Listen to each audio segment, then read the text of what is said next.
الحمد لله نحمده ونستعينه ونستغفره ونؤمن به ونتوكل عليه ونعوذ بالله من شرور أنفسنا ومن سيئات أعمالنا من يهده الله فلا مضل له ومن يضلل فلا هادي له وأشهد أن لا إله إلا الله وأشهد أن محمدا عبده ورسوله أما بعد فإن أصدق الحديث كتاب الله وخير الهدي هدي محمد صلى الله عليه وسلم وشر الأمور محدثاتها وكل محدثة بدعة وكل بدعة ضلالة وكل ضلالة في النار. أعوذ بالله السميع العليم من الشيطان الرجيم. بسم الله الرحمن الرحيم. ألهاكم التكاثر حتى زرتم المقابر كلا سوف تعلمون ثم كلا سوف تعلمون كلا لو تعلمون علم اليقين لترون الجحيم ثم لترونها عین الیقین ثم لتسألن یومئذ عن النعیم. تمام تعریفیں اللہ رب العزت کے لیے ہیں جو ہمارا خالق و مالک ہے، آسمانوں اور زمین کا پیدا کرنے والا اور کل کائنات کا تنہا پالنہار ہے، وحدہ لا شریک لہ ہے، مستوی عرش ہے، اپنے احکامات کو نازل فرماتا ہے، کسی کی مجال نہیں کہ اس سے سوال کر سکے اور وہ جس سے چاہے سوال کرے. لا یسأل عما یفعل وهم یسألون. فعال لما یرید ہے، وہ جو چاہتا ہے کرتا ہے. الا لہ الخلق والامر، سن لو اسی کا کام ہے پیدا کرنا اور اسی کا کام ہے اس کائنات کو چلانا. یدبر الامر، اپنے معاملات کی تدبیر وہ خود کرتا ہے. وحدہ لا شریک لہ، وہ تنہا ہے، کوئی اس کے ساتھ شریک نہیں ہے، نہ اس کی ذات میں، نہ اس کی صفات میں، نہ اس کی اس کائنات کو چلانے میں، نہ امر میں، نہ تدبیر میں، کوئی شریک نہیں ہے، وہ تنہا ہے. اللہ رب العزت کی حمد و ثنا کے بعد درود اور سلام ہو حضرت محمد مصطفیٰ صلی اللہ علیہ وسلم پر، جو خاتم النبیین ہیں، سید الاولین والآخرین ہیں، تمام انبیاء کرام کے آپ سردار ہیں اور آخری نبی خاتم النبیین بنا کر اللہ نے آپ کو بھیجا ہے. اللہ نے فرمایا الیوم اکملت لکم دینکم، آج کے دن میں نے تمہارا دین مکمل کر دیا. واتممت علیکم نعمتی، اور اپنی نعمت تم پر تمام کر دی. ورضیت لکم الاسلام دینا، اور میں دین اسلام سے راضی ہو گیا، خوش ہو گیا. اللہ کے نبی صلی اللہ علیہ وسلم کے اوپر رسالت کو مکمل کر دیا گیا. آپ نے فرمایا انا خاتم النبیین ولا نبی بعدی، میں آخری نبی ہوں اور میرے بعد کوئی نبی نہیں آئے گا. اللہ کی رحمتیں ہوں، برکتیں ہوں تمام صحابہ کرام پر، صحابیات پر، کل مومنین، موحدین و موحدات پر. حضرات گرامی، آج کے دن، آج کے لیے میں نے یہ سورہ تکاثر کا انتخاب کیا ہے. اللہ رب العزت نے فرمایا الہاکم التکاثر، دولت کے حصول کے سلسلے میں ایک دوسرے سے آگے بڑھنے نے تم کو غفلت میں ڈال رکھا ہے. الہا کے معنی آتے ہیں غفلت کے اندر ڈال دینا، آنکھوں پر پردے ڈال دینا، آدمی کو اس طرح سے غافل کر دینا کہ وہ اپنے مقصد کو بھول جائے. اور تکاثر کہتے ہیں دولت کے حصول کے لیے، دولت کو پانے کے لیے ایک دوسرے سے مقابلہ کرنا، کہ ہم اس کے آگے نکل جائیں اور اس کے آگے نکل جائیں اور یہ چیزیں مل جائیں، ایسا حاصل ہو جائے. اسے تکاثر کہتے ہیں. دولت کے حصول کے لیے، اس کو پانے کے لیے ایک دوسرے سے مقابلہ کرنا.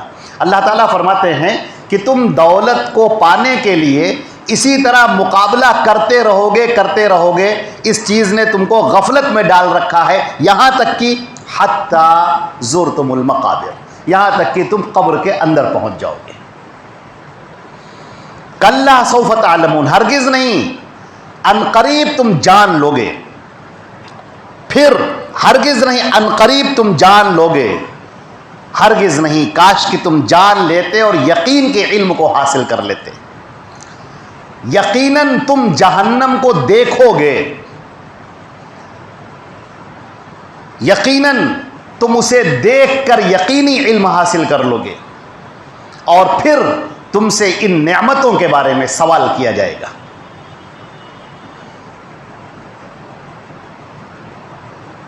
محترم حضرات، اللہ کے پیارے رسول صلی اللہ علیہ وسلم جب دنیا میں بھیجے گئے، جب آپ تشریف لائے تو یہ دنیا اسی طریقے سے قائم تھی، یہی سورج اور چاند تھا، یہی زمین تھی، بس لوگ بدلے ہوئے تھے۔ دنیا کا جو چکا ہے وہ اسی طرح چل رہا تھا، لوگ غفلتوں میں ڈوبے ہوئے تھے، کوئی کاروبار میں لگا ہے، کوئی تجارت میں لگا ہے، کوئی کھیتی باڑی میں لگا ہوا ہے، کوئی اپنی دکان پہ لگا ہوا ہے، کوئی جنگوں کے لیے لگا ہوا ہے، کسی کو علاقے فتح کرنے کی بڑی ضرورت پیش آ رہی ہے، کوئی اپنے قبیلے کا سردار بننا چاہتا ہے، اس کے لیے جنگیں جاری ہیں، کوئی زیادہ اونٹوں کا حصول چاہتا ہے، گھوڑوں کا حصول چاہتا ہے، اس کے لیے جنگیں جاری ہیں۔ دنیا کے چپے چپے پر انسان اسی طرح باہم دست و گریباں تھے، اسی طریقے سے ایک دوسرے سے مسابقت جاری تھی، کفر میں گرفتار، شرک میں گرفتار، جادوگری میں گرفتار، خرافات میں گرفتار، جنگوں میں گرفتار، مال کے حصول میں ایک دوسرے کو قتل کرنے کے میں گرفتار، سب اسی طریقے سے دنیا کا سکہ اسی طرح سے چل رہا تھا، دنیا اسی طرح روا دوا تھی، جو اصل چیز ہے سب اس سے غافل تھے۔ اللہ کے رسول صلی اللہ علیہ وسلم کو اللہ نے نبی بنا کر بھیجا، اس کو اللہ نے فرمایا ہے وَلَقَدْ مَنَّ اللَّهُ عَلَى الْمُؤْمِنِينَ، اللہ نے احسان کیا ہے مومنین پر، ورنہ تم اسی طرح مر کھپ جاتے اور اسی طرح غفلت کی زندگی گزار کر ہمارے سامنے آتے اور تمہاری گدی پکڑ کر جہنم میں پھینک دیا جاتا، لیکن ہم نے تمہارے اوپر احسان کیا، ہم نے یہ بتایا کہ تمہارا ایک امتحان ہے، تم اس دنیا میں جو بھیجے گئے ہو امتحان کے طور پر بھیجے گئے ہو۔ میرے عزیزوں، میرے بھائیوں، آپ دیکھتے ہیں کہ ایک بچہ جب پڑھتا ہے، کچھ چیزیں حاصل کرتا ہے، پھر اس کا امتحان ہوتا ہے، اس کو 2 گھنٹے کے لیے، 2.5 گھنٹے کے لیے، 3 گھنٹے کے لیے بٹھالا جاتا ہے امتحان ہال میں، اور پھر وہ ایگزام دیتا ہے، جو کچھ بھی اس کے پاس ہے، جتنی بھی اس کی صلاحیت ہے، جو بھی اس نے یاد کیا ہے، اب اس کا امتحان ہو رہا ہے۔ اسی طرح سے اللہ نے فرمایا کہ تم اس دنیا میں جو بھیجے گئے ہو وہ امتحان کے طور پر بھیجے گئے۔ تمہارے پاس آنکھ ہے، کان ہے، ناک ہے، دماغ ہے، دل ہے، ہاتھ ہے، پیر ہے، یہ کیا ہیں؟ یہ طاقتیں ہیں جو تمہیں بخشی گئی ہیں، یہ قوہ ہیں، طاقتیں جو تمہیں دی گئی ہیں، یہ تمہارا دماغ ہے، یہ تمہارا دل ہے، تمہارا ہاتھ پیر، تمہارے اندر سمجھنے کی صلاحیت ہے۔ اس روئے زمین پر سب سے عقل مند جو مخلوق ہے وہ انسان ہے۔ جانوروں کے اندر بھی زندگی ہے، لیکن انسان کے اندر عقل مندی ہے، ذہانت ہے، مستقبل کا خاکہ تیار کرنے کی صلاحیت ہے، وہ سچ اور جھوٹ کو پتہ لگانے کی صلاحیت ہے، کون سچ کہہ رہا ہے، کون جھوٹ کہہ رہا ہے، کون حق بات کہہ رہا ہے، کون ناحق کہہ رہا ہے، کون غلط کر رہا ہے، کون صحیح کر رہا ہے، فیوچر کا پلان کیا ہے، مستقبل کا پلان کیا ہے۔ انسان کے اندر یہ صلاحیت موجود ہے، یہ انسان کے اندر موجود ہے۔ اللہ تعالیٰ اس صلاحیت کو دے کر آپ کا امتحان لینا چاہتا ہے۔ اللہ نے پوری کائنات کو بنا دیا اور انسان کو اس طاقت کے ساتھ یہاں پر اتار دیا۔ اب انسان اپنے خالق اور مالک کو پہچانے۔ یہ دماغ دیا ہے اللہ نے، یہ دل دیا ہے اللہ نے۔ ذرا سوچو تم اس دنیا میں کیوں آئے ہو؟ سوال، یہ آسمان کس نے بنائے، زمین کس نے بنائی، چاند ستارے کس نے بنائے، سیارے کس نے بنائے، یہ افلاک کس نے بنائے، یہ آبشار کس نے بنائے، سمندر کس نے بنائے، دریائے کس نے بنائے، گھنے جنگلات کس نے بنائے، جانور کس نے بنائے؟ سوچو تمہارے اندر جو یہ صلاحیت رکھی، صلاحیتیں کس نے رکھی ہیں؟ بولنے کی صلاحیت، کھانے کی صلاحیت، دیکھنے کی صلاحیت، سننے کی صلاحیت، سونگھنے کی صلاحیت، لمس کرنے کی صلاحیت، سب یہ طاقتیں کس نے دی ہیں تمہیں؟ اور جس نے طاقتیں دی ہیں اس نے کیوں دی ہیں تمہیں؟ اب اس کا امتحان ہوگا۔ اب دیکھا جائے گا کہ تم نے اپنی ان صلاحیتوں کا صحیح استعمال کیا کہ نہیں کیا۔ قاعدہ تو یہ تھا کہ آپ کو ایسے ہی چھوڑ دیا جاتا اور آپ ڈھونڈتے کہ آپ کا مالک کون ہے اور خالق کون ہے۔ کیا یہ درخت تمہارا رب ہے؟ کیا یہ آسمان میں چمکتا ہوا سورج یہ تمہارا رب ہے؟ یہ چاند تمہارا رب ہے؟ کون ہے تمہارا رب؟ تمہارا مالک کون ہے؟ تم سرگردہ ہوتے، تم ڈھونڈتے، تم تلاش کرتے، اور پھر جب تم غلط مالک کو چن لیتے تو تم پر عذاب نازل کیا جاتا۔ یہ امتحان تھا، لیکن اللہ نے احسان کیا۔ لقد من اللہ علی المؤمنین، اللہ نے احسان کیا۔ انسان باوجود ہے کہ اس کے پاس عقل موجود ہے، دماغ اور صلاحیتیں موجود ہیں، اللہ نے رسول کو بھیجا اور اپنی کتاب اتار دی اور کہا اے انسان تو پریشان نہ ہو، تیرے سارے سوالوں کے جواب اس کتاب میں ہے۔ یہ قرآن پاک ہے، یہ تیرے سارے سوالوں کا جواب ہے۔ تیرا حشر کیا ہوگا، تجھے کرنا کیا ہے، تو مر کے کہاں جائے گا، تیرا فیوچر کیا ہوگا، مستقبل کیسے طے ہوگا، یہ سب کچھ تمہیں اس کتاب کے اندر ملے گا۔ اور رسول تمہیں اتار دیا گیا، نبی کریم صلی اللہ علیہ وسلم، جو تمہیں بتا رہے ہیں کہ انسانوں پہچانو اپنے آپ کو، اپنے خالق کو پہچانو، مالک کو پہچانو، رب کو پہچانو، اللہ کو پہچانو، اس مالک الملک کو پہچانو جس نے تمہیں پیدا کیا، تمہارے باپ داداؤں کو پیدا کیا، پوری نسل انسانی کو پیدا کیا، اور جس کے سامنے تمہیں مر کے حاضر ہونا ہے۔ یہ اللہ تعالیٰ نے احسان کیا۔ اب اس کے بعد، اتنی شفقت کے بعد، اتنی محبت کے بعد، اللہ کی اتنی بتائی ہوئی رہنمائی کے بعد، پھر بھی اگر انسان کہے کہ نہیں ہم تو بس ما وجدنا علیہ آباءنا، ہم تو بس اسی پر قائم رہیں گے جو ہم نے اپنے باپ داداؤں کو کرتے ہوئے پایا ہے، دیکھتے ہوئے پایا ہے، ہم تو اسی پر چلتے رہیں گے، یہ غلط جواب ہے تمہارا، بالکل غلط جواب ہے۔ تمہارے باپ دادا کبھی کسی جھوپڑی میں رہا کرتے تھے، ہٹ میں رہا کرتے تھے، غربت کی زندگی گزارا کرتے تھے، مگر تم نے اس زندگی کو پسند نہیں کیا۔ وہ مٹی کے برتنوں میں کھایا کرتے تھے، تم نے اس کو پسند نہیں کیا، تم نے اپنی زندگی کے لیے ترقی کی راہیں چنی ہیں۔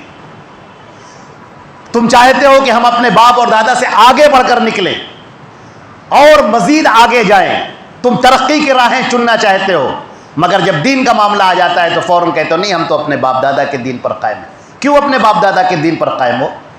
اپنی عقل کا استعمال کیوں نہیں کرتے؟ اپنے دل اور دماغ کا استعمال کیوں نہیں کرتے؟ یہ پتھر کی مورتیاں تمہارا رب کیسے ہونے لگی؟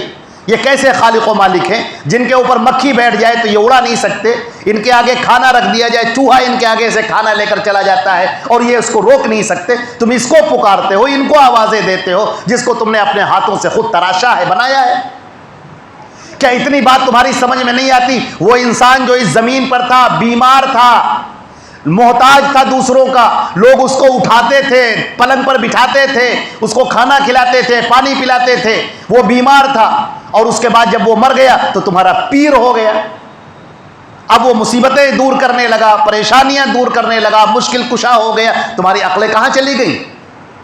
تم تو بڑے ذہین انسان ہو، بڑے فطین انسان ہو، کوئی تمہارے گھر پہ قبضہ کر کے دیکھے، پھر دیکھیے آپ کے اندر کتنا دماغ آ جاتا ہے، پھر آپ دیکھیے آپ کے دماغ کتنا کہاں کہاں دوڑتا ہے، کہاں کہاں اپنے روابط لاتا ہے، فلاں سے تعلق ہے اور فلاں سے تعلق ہے، فلاں وکیل کر لیا جائے اور فلاں مجسٹریٹ سے بات کر لی جائے اور فلاں ادھیکاری سے بات کر لی جائے، تب تو آپ کا دماغ نامعلوم کتنا اچھلتا ہے، کودتا ہے اور اپنی ذہانت کے نمونے دکھاتا ہے۔ لیکن جب دین کا معاملہ آتا ہے تو یہ عقل بالکل ٹھس ہو جاتی ہے، خاموش ہو جاتی ہے، چپ ہو جاتی ہے۔ ما وجدنا علیہ آباءنا، بس ہمارے باپ دادا کرتے ہوئے پایا۔ کیوں؟ تم نے اپنے باپ دادا کو کرتے ہوئے کیا دیکھا؟ تمہارے باپ دادا بسا اوقات غلط راہوں پر قائم تھے، تو کیا تم بھی انہی غلط راہوں پر قائم ہوگے؟ تم تو اپنی زندگی کے لیے یہ نقشے بنایا نہیں کرتے۔ ہمارے پیارے رسول حضرت محمد مصطفیٰ صلی اللہ علیہ وسلم فرماتے ہیں کہ میری مثال ایسی ہے جیسے کسی نے ایک شمع روشن کی اور پتنگے دور دور سے آ کر اس پر گرنے لگے، اپنی جان دینے لگے۔ میں تم میں سے ایک ایک کی کمر پکڑ کر اس کو جہنم کی آگ سے دور کرتا ہوں، مگر تم ہو کہ اسی پر نثار ہوئے جاتے ہو، گرے جاتے ہو۔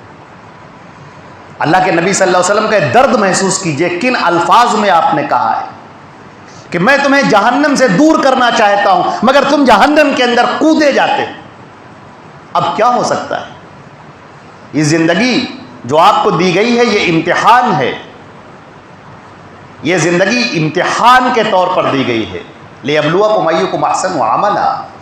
یہ موت اور زندگی اس لیے بنائی گئی ہے تاکہ ہم آزمائیں تمہیں کہ کون حسن عمل لے کر آتا ہے، کون ہے جس نے اپنے عقل کا استعمال کیا، اپنے دماغ کا استعمال کیا، کون ہے جس نے اپنی ذہانت کا استعمال کیا، کون ہے جس نے اپنے شعور کا، ادراک کا احساس کیا. کون ہے وہ؟ تم میں سے جو آگے بڑھے گا اور جو اللہ کو پہچان لے گا، جو رسول کو پہچان لے گا، جو شریعت کو مان لے گا، وہ کامیاب انسان ہوگا. یہ زندگی ہمیشہ رہنے والی نہیں ہے، یہ زندگی کا خاتمہ ہونا ہے. کس کی زندگی کا کب خاتمہ ہو جائے کوئی نہیں جانتا. صبح کو بولنے والا شام کو قبر کے اندر لیٹا ہو کوئی نہیں جانتا.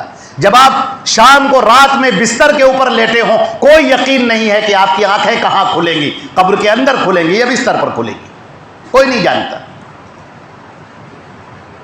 اللہ رب العزت نے تم کو زندگی سے آگاہ کیا ہے. اے انسانوں سنو اس بات کو کہ موت جو تمہاری زندگی کا ہے وہ اس زندگی کا خاتمہ ہے اور ایک نئی زندگی کی شروعات ہے.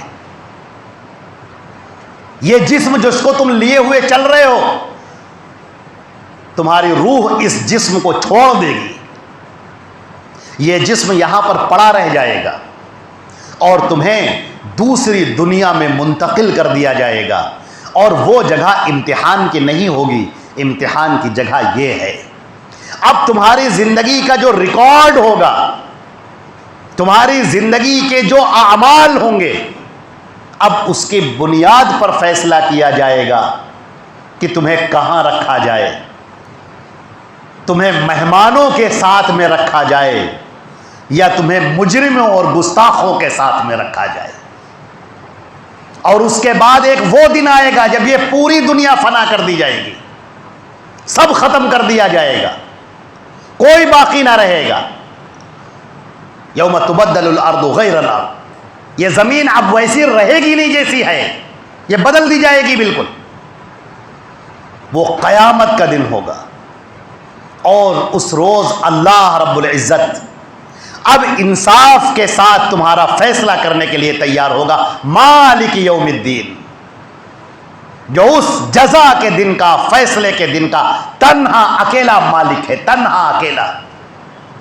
اب نہ وہاں پر کوئی آگے نہیں آئے گا. سارے انبیاء کرام تھر تھر کانپ رہے ہوں گے، حضرت آدم ہوں یا موسیٰ ہوں یا نوح ہوں یا عیسیٰ ہوں یا زکریہ ہوں یا یعقوب ہوں علیہم السلام، سب کے سب کانپ رہے ہوں گے.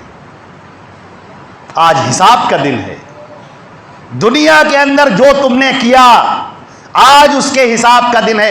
فَمَن يَعْمَلْ مِثْقَالَ ذَرَّةٍ خَيْرًا يَرَهُ، اگر رائی کے دانے کے برابر کسی نے نیکی کی ہوگی تو آج وہ اس کو دیکھ لے گا. وَمَن يَعْمَلْ مِثْقَالَ ذَرَّةٍ شَرًّا يَرَهُ، اور اگر رائی کے دانے کے برابر برائی کی ہوگی تو آج اس کو دیکھ لے گا. اللہ رب العزت نے فرمایا وَيَحْمِلُ عَرْشَ رَبِّكَ فَوْقَهُمْ يَوْمَئِذٍ ثَمَانِيَةٌ، جس روز سارے انسان اور سارے جنات اور ملائکہ فرشتے سب کھڑے ہوں گے. فرشتوں کا کام ہے وہ نگرانی کرنا، اللہ کے حکم کی تعمیل کرنا. اگر ہم سمجھانے کے لیے کہیں تو یہ ان کی وہ حیثیت ہے جو پولیس کی حیثیت سے ہوتی ہے، کام کرنا. اب انسانوں کی جماعت پوری کھڑی ہوئی ہے، جناتوں کی جماعت پوری کھڑی ہوئی ہے. اب آج کے دن سارے پردے ہٹ چکے ہیں آنکھوں کے سامنے سے. وہ آدمی جو بڑی بڑھ بڑھ کر باتیں کیا کرتا تھا اور رانے پیٹ پیٹ کر اور سینہ پیٹ پیٹ کر اپنی باطل کا اظہار کیا کرتا تھا، وہ سب ختم ہو گیا. ہر فرعون کی عقل رخصت ہو گئی، ہر ایک کا غرور کافور ہو گیا. اب صحیح زندگی میں حقیقی معنی میں غلام بن کر کھڑا ہو گئے. جب پہلے کہا جاتا تھا تم اللہ کے بندے ہو تب سمجھ میں نہیں آتا تھا. اس وقت جب کھڑے ہو گئے، جب سورج چمک رہا ہے اور پسینے سے تم نہا رہے ہو، اس وقت تمہاری سمجھ میں آ گیا. کچھ لوگ آگے بڑھیں گے، کہیں گے ربنا ابصرنا، پروردگار دیکھ لیا ہم نے، فرجعنا، ہمیں دوبارہ دنیا میں بھیج دیجئے، آپ دیکھیے ہم انتہائی متقی اور پرہیزگار ہوں گے. اللہ تعالیٰ فرماتے ہیں کلا انہا کلمۃ ہو قائلھا، ہرگز نہیں، فالتو باتیں نہ کریں، یہ فضول باتیں یہاں نہیں کی جاتی. ہرگز نہیں، ختم ہو چکا، امتحان ختم ہو چکا آپ کا. جو آپ نے کاپی پر لکھا ہے آج اس کے رزلٹ کا دن ہے. اگر دنیا میں تم نے کسی کے ساتھ نیکی کی ہوگی آج نیکی تم کو ملے گی، اور دنیا میں اگر برائی کی ہوگی تو آج تمہیں برائی ملے گی. ہمارے رسول صلی اللہ علیہ وسلم نے فرمایا جانتے ہو مفلس کون ہے، غریب کون ہے جانتے ہو؟ لوگوں نے کہا کہ جس کے پاس درہم نہ ہو دینار نہ ہو، جس کی جیبیں خالی ہوں وہی غریب ہے. آپ نے فرمایا نہیں، وہ کیا غریب ہے، غریب وہ ہے جو بڑی ڈھیر ساری نمازیں لے کر آئے گا، روزے لے کر آئے گا، صدقات لے کر آئے گا، نیکیاں لے کر آئے گا، لیکن کسی کو گالی دی ہوگی، کسی پر بہتان لگایا ہوگا، کسی پر تہمت لگائی ہوگی، کسی کا مال کھایا ہوگا، کسی کا حق ہڑپ کر لیا ہوگا. اب غریب، اب اس کی نیکیاں اٹھا کر اس کو دی جائیں گے، وہی وہاں پر وہی درہم و دینار ہے، آپ کا حق ہے، اب دیا جائے گا، نیکی کی شکل میں دیا جائے گا. اب تو نیکیاں ختم ہو گئیں، آدمی بالکل خالی ہو گیا، بنکرپٹ ہو گیا، کچھ نہیں باقی رہا. تو اب اس کی برائیاں اٹھا کر تمہارے اوپر لا دی جائیں گی، ڈالی جائیں گی. اللہ اکبر. اس دن سے ڈرنے کی ضرورت ہے. ہم بڑی آسانی سے دوسرے کو برا بھلا کہہ دیتے ہیں، کسی کو چڑھا دیا، کسی کو غلط جھوٹے مقدمے میں پھنسا دیا. ہم حق بات جانتے ہیں لیکن چپ رہ گئے، مسکرانے لگے کیونکہ سامنے والا ہمارا دوست ہے، اب اس کے بارے میں ہم بولیں گے تو دوست ناراض ہو جائے گا. ہم حق جانتے ہیں لیکن پھر بھی ہم نہیں بولتے، ہم چپ رہتے، خاموش رہتے، کسی کو جھوٹی باتوں میں پھنسا دیتے، ذرا ذرا باتوں پر کسی کے اوپر تہمت لگا دیتے ہیں، الزام لگا دیتے ہیں، چھوٹی سی بات کو بہت بنا کر پیش کرتے ہیں. اور ہم سوچ رہے ہیں کہ شاید یہ سب ختم ہو گیا، اسی دنیا کے اندر ہو گیا، ہم نے نمازیں پڑھ لی سب ختم ہو گیا، ہم نے نماز پڑھ لیا بس ختم ہو گیا. ارے صاحب جو تم نے حق مار رکھا ہے اس کا کیا ہوگا؟ یہاں تو تم کھڑے ہو کر نماز پڑھ رہے ہو، اللہ کے سامنے دعائیں کر رہے ہو، سجدہ کر رہے ہو، اور جو اپنی ماں کو ستا کے آئے ہو اس کا کیا؟ جو تمہارا باپ تم سے ناراض پھر رہا ہے اس کا کیا؟ تم اپنے گھر میں اچھے سے اچھا کھانا کھا رہے ہو اور تمہارے اپنے رشتہ دار، تمہارے سگے بھائی، تمہاری سگی بہنیں اور بسا اوقات تمہارے ماں اور باپ بھی وہ بھوکے لیٹے ہیں اور تمہیں کوئی فرق نہیں پڑتا. کہاں کیسی نماز ہے تمہاری یہ؟ جو نماز تمہارے دل کو تبدیل نہ کر سکی وہ نماز کیا معنی رکھتی؟ جو نماز تمہیں اللہ کے سامنے عاجزی نہ سکھا سکی، تمہیں بندوں کا حق دینا نہ سکھا سکی، تو تم نے جانا ہی نہیں اسلام کو، تم نے محمد مصطفیٰ صلی اللہ علیہ وسلم کی باتوں کو پہچانا ہی نہیں، جانا ہی نہیں. یہ نماز ایک ورزش کا نام نہیں ہے کہ آپ نے ورزش کر لی، نماز تو دلوں کی کیفیت کے بدلنے کا نام ہے. اللہ رب العزت فرماتے ہیں کل بروز قیامت جب اللہ عدل کی کرسی پر جلوہ گر ہوگا اور ساری مخلوق اس کے سامنے ہوگی، سب کے سب لوگ، اللہ تعالیٰ فرماتے ہیں یومئذ تعرضون لا تخفی منکم خافیہ، تم سب کے سب حاضر کیے جاؤ گے ہمارے سامنے اور کوئی بات چھپا نہیں پاؤ گے. تم نے سوچا ہوگا کہ ہم نے وہ بات چھپا لی جائے، تمہاری زندگی کا ریکارڈ تمہارے سامنے ہے. اگر ہم آسان زبان میں کہیں، اپنی زبان میں سمجھانے کے لیے، کہ جیسے کسی کی ویڈیو ریکارڈنگ کر لی جائے، ایک آدمی چپکے سے کچھ کام کر رہا ہو، کوئی سامان چرا رہا ہو، یا کسی کا حق مار رہا ہو، کسی کو گالی دے رہا ہو، یا اچھے کام کر رہا ہو، اور چپکے سے اس کی ویڈیو ریکارڈنگ ہو رہی ہے، اسے پتہ بھی نہیں. اب جب وہ کہتا ہے نہیں صاحب میں نے تو کوئی چوری نہیں کی، اس سے کچھ نہیں کہا جائے گا. قرآن پاک نے بڑا پیارا انداز اس کا اختیار کیا. ہاؤ مقرؤ کتابیہ، دیکھو اپنے اس نامہ اعمال کو، کوئی بات کہنے کی ضرورت نہیں، دیکھ لو اپنی ویڈیو دیکھ لو تم.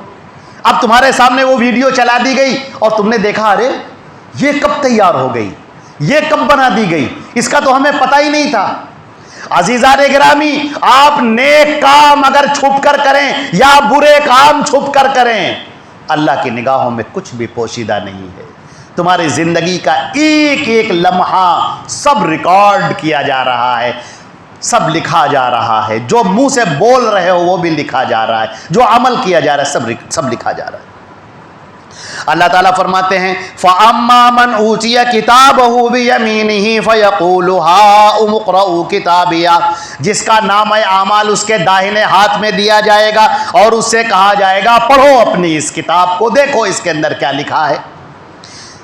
وہ جس کا نامہ اعمال داہنے ہاتھ میں مل گیا، وہ خوشی سے اچھلنے لگے گا، وہ کودنے لگے گا، اس کا چہرہ کھلا کھلا ہوگا، چہرہ گلاب کی طرح ہوگا، وہ دوسرے سے، دوستوں سے، احباب کو دکھاتا ہوا پھر رہا ہوگا، کہے گا انی ظننت انی ملاق حسابیہ، مجھے یقین تھا، مجھے معلوم تھا کہ اپنے رب کے سامنے مجھے حساب دینا ہے۔ فہو فی عیشۃ راضیہ، وہ شاندار زندگی میں ہوگا، انتہائی عمدہ زندگی میں ہوگا، فی جنت عالیہ، شاندار جنت کے باغات میں ہوگا، عمدہ محلات میں ہوگا، ہر قسم کی نعمتیں اس کو فراہم ہوں گی، اور ایسی نعمتیں جو نہ کسی آنکھ نے دیکھی ہوں گی، نہ کسی کان نے سنی ہوں گی، نہ کسی کے دل پر اس کا خیال آیا ہوگا۔ قطوفہا دانیہ، وہاں کے پھل اور میوے بالکل پاس پاس ہوں گے۔ کلوا واشربوا، کھاؤ پیو مزے کرو، ہنیئا، بڑے مزے میں، بما اسلفتم فی الایام الخالیہ، جو دنیا کی زندگی میں تم نے کیا تھا یہ اس کا بدلہ ہے۔ عزیزان گرامی، یہ دنیا کی زندگی بہت تیزی سے ختم ہو رہی ہے، برف کی طرح پگھلتی جا رہی ہے۔ آئیے اس کے ایک ایک سیکنڈ کو قیمتی بنائیں، ایک ایک منٹ کو غنیمت سمجھیں، بڑھاپے سے پہلے جوانی کو غنیمت سمجھیں، بیماری سے پہلے اپنی صحت کو غنیمت سمجھیں، اور مشغولی سے پہلے اپنے فارغ البالی کو غنیمت سمجھیں۔ ان اوقات کو قیمتی بنائیں۔ وَأَمَّا مَنْ أُوتِيَ كِتَابَهُ بِشِمَالِهِ، اور جس کا نامہ اعمال اس کے بائیں ہاتھ میں دیا جائے گا، فَيَقُول، تو وہ کہے گا یا لیتنی لم اوت کتابیہ، کاش کہ مجھے نامہ اعمال نہ دیا جاتا، کاش کہ میرا رزلٹ کسی کے سامنے نہ آتا، کاش کہ مجھے دیا ہی نہیں جاتا، میں کہیں چھپ کر بیٹھا رہتا، کسی کونے میں پڑا رہتا، مجھے کچھ نہ دیا جاتا۔ وَلَمْ أَدْرِ مَا حِسَابِهِ، مجھے تو پتہ ہی نہیں تھا کہ اللہ کے سامنے کھڑے ہو کر حساب دینا ہے۔ یا لیتہا کانت القاضیہ، کاش کہ یہ فیصلے کا دن ہی نہ ہوتا، کاش کہ یہ جو ریکارڈ پیش کیا جا رہا ہے، نامہ اعمال پیش کیے جا رہے ہیں، کاش کہ یہ کچھ نہ ہوتا۔ ما اغنی عنی مالیہ، میری دولت نے، جو دنیا میں میں نے دولت کمائی، اس نے مجھے کوئی فائدہ نہ پہنچایا۔ ہلک عنی سلطانیہ، میرے غرور نے، تکبر نے، حکومت اور سلطنت کی چاہ نے مجھے برباد کر کے رکھ دیا۔ خذوہ فغلو، پکڑو اس کو اور زنجیریں پہناؤ، ثم الجحیم صلو، اور پکڑ کر اس کو جہنم کے اندر ڈال دو، ثم فی سلسلۃ ذروھا 70 ذراعا، ایسی زنجیریں پہناؤ کہ 70 زنجیریں ہوں اس کے اوپر، فسلکو، اور گھسیٹ کر اس کو لے کر آؤ۔ انہ کان لا یؤمن باللہ العظیم، یہ فرشتے کہہ رہے ہیں، یہ وہی ہے جس کو اللہ کے اوپر یقین نہیں تھا، یہی ہے وہ جو اپنے مالک کو بھولا ہوا تھا، اللہ رب العظیم کو بھولا ہوا تھا، اس کی توحید کو اس نے جانا ہی نہیں، یہ تو شرک کیا کرتا تھا، مزاروں کو پکارا کرتا تھا، قبر والوں کو پکارا کرتا تھا، درخت کو، پتھروں کو پکارا کرتا تھا، ہاتھ کی انگوٹھیوں پر اس کا ایمان تھا، بندھے ہوئے دھاگے پر، گنڈے پر اس کا ایمان تھا، نیمبو مرچی پر اس کا ایمان تھا۔ پکڑو اس کو، اس نے اپنے رب کی قدرت نہ جانی، اللہ جل جلالہ کی شان نہ جانی، اپنے معبود کو نہ پہچانا اس نے، پکڑو اس کو اور پکڑ کر اس کو جہنم میں لے کر جاؤ۔ عزیزان گرامی، یہ دنیا کی زندگی بہت جلد ختم ہو جانے والی ہے، اور ہم بہت جلد اللہ کے سامنے پیش کیے جانے والے ہیں، اور بہت جلد فرشتے ہماری آنکھوں کے سامنے آنے والے ہیں، اور جس دن ہم اپنی آنکھوں سے ان فرشتوں کو دیکھ لیں گے وہ وقت ہماری زندگی کا آخری ہوگا۔ اللہ کے رسول صلی اللہ علیہ وسلم نے فرمایا، اللہ تعالیٰ دن میں اپنا ہاتھ پھیلاتا ہے کہ رات کے گنہگار کو معاف کر دے، اور رات میں اپنا ہاتھ پھیلاتا ہے کہ دن کے گنہگار کو معاف کر دے، یہاں تک کہ سورج مغرب سے طلوع ہو جائے، یا یہاں تک کہ انسان کی روح اس کے حلق میں آ جائے۔ حلق، روح جب انسان کے حلق میں آ جاتی ہے، فرشتے اس کو دکھائی دیتے ہیں، اس سے باتیں کرتے ہیں، اگر وہ نیک ہوا تو سلامتی بھیجتے ہیں، اللہ کی خوشخبری سناتے ہیں، اور بڑے اطمینان اور مزے میں دنیا سے لے کر آخرت کی طرف لے کر چلتے ہیں، اور مومن بہت مزے میں، بڑے سکون میں، انتہائی اطمینان کے ساتھ اس دنیا سے رخصت ہوتا ہے، اور اللہ رب العزت کا ذکر کرتا ہوا، اس کی حمد و ثنا بیان کرتا ہوا اس دنیا سے جاتا ہے۔ اور جو برے لوگ ہوتے ہیں، مشرک ہوتے ہیں، اللہ ہم سب کو بچائے، منافق ہوتے ہیں، اللہ ہم سب کو محفوظ رکھے۔ فرشتوں کے قرآن پاک میں آیا ہے یضربون علی وجوہہم، وہ ان کے چہروں پر مارتے ہوئے ان کو فرشتے لے کر چلتے ہیں۔ میرے عزیزو، اس دن کے آنے سے پہلے ہم تیاری کریں، اللہ کی توحید کو اختیار کریں، شرک سے دور رہیں، سنتوں کو اختیار کریں، بدعتوں سے دور رہیں، اللہ کے نبی صلی اللہ علیہ وسلم کا بتایا ہوا دین، لایا ہوا دین، ہم اس پر چلیں، صحیح احادیث کو سینے سے لگائیں، اپنائیں اور عمل کریں، اور باقی دنیا بھر کی جو خرافات ہے ان سب کو چھوڑ دیں۔ سیدھا راستہ قرآن اور سنت کا راستہ ہے، اس کے علاوہ سارے راستے گمراہی کے ہیں۔ اللہ رب العزت ہمیں ایمان کے ساتھ اس دنیا سے لے جائے اور ایمان پر ہمارا خاتمہ فرمائے، جنت الفردوس میں ہمارا ٹھکانہ فرمائے، ہمارے گناہوں کو خطاؤں کو معاف فرمائے۔ اے اللہ تو اپنے فضل و کرم سے ہم سب کی خطاؤں کو معاف فرما دے۔ یا اللہ کفر سے، شرک سے، بدعات سے ہم سب کو دور رکھ۔ یا اللہ ایمان پر خاتمہ عطا فرما دے، ایمان کی طاقت عطا فرما دے، قوت عطا فرما دے، دلوں کو ایمان کے نور سے منور فرما دے، گھروں پر اپنی رحمتیں برکتیں اتار دے۔ یا اللہ ہماری نسلوں کو، ہمارے بچے بچیوں کو دیندار ہونے کی توفیق عطا فرما دے۔ یا اللہ اپنے فضل و کرم سے اس دنیا سے برائی کا خاتمہ فرما دے، ہمارے ملک ہندوستان کے اندر خاص طور سے خیر کی ہوائیں چلا دے، شر کی ہواؤں کو دور فرما دے۔ یا اللہ اپنے فضل و کرم سے ہمارے اس ملک کے لیے خیر کے، امن و امان کے فیصلے فرما دے، اور غلط فیصلے یا اللہ اس ملک سے دور فرما دے۔ یا اللہ مسلمانوں کی عزت کی، آبرو کی، جان کی، مال کی حفاظت فرما دے۔ یا اللہ ہم سب کو دین پر آنے کی توفیق عطا فرما دے۔ یا اللہ اپنے فضل و کرم سے ہماری خطاؤں کو معاف فرما۔ اقول قولی ھذا استغفر اللہ لی ولکم ولسائر المسلمین من کل ذنب۔